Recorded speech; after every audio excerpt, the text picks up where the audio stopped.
আজকে দুপুরে রান্না করব গরুর মাংস।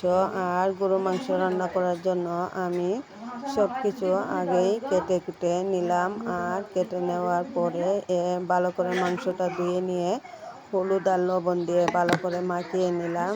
আর এই গরুর মাংস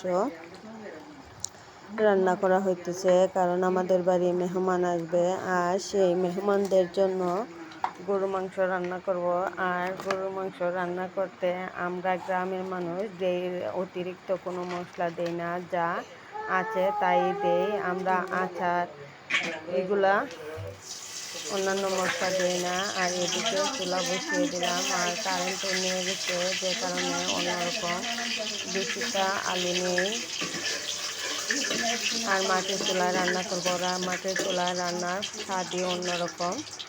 মাটির চুলায় রান্না করাই আমরা সবসময় খাবার খাই। আর এর জন্য মাংসটা কষিয়ে নিলাম। আর কষানোর আগে তেলেতে শুধু দারচিনি, এলাচি, তেজপাতা এগুলাই দিয়েছি। এখন মাংসটাও দিয়ে দিলাম, দিয়ে সব পেঁয়াজ, রসুন, আদা,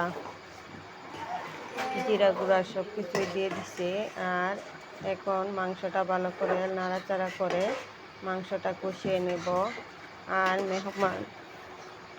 মেহমান এখনো আসেনি, আসার পথেই ফোন দিয়েছে, তাই তাড়াহুড়া করে রান্না করতেছি। যেহেতু ছেলে মেয়ের বাবা আসবে শুধু আমাদের বাড়িতে দেখতে, কারণ এখনো ছেলে আসেনি, ছেলে এখনো বিদেশ আছে। কিন্তু মেয়ের বাবা আমাদের বাড়িতে বাড়িঘর দেখতে আসবে। কিন্তু বাড়িঘর দেখতে আসলে কী হবে, ওনাকে তো কিছু না কিছু খাবার খেতে দিতেই হবে। বেশি জল দিয়ে রান্না করব না। আর যারা ইউটিউব থেকে দেখবেন তাদেরকে বলছি চ্যানেলটা সাবস্ক্রাইব করে দিবেন।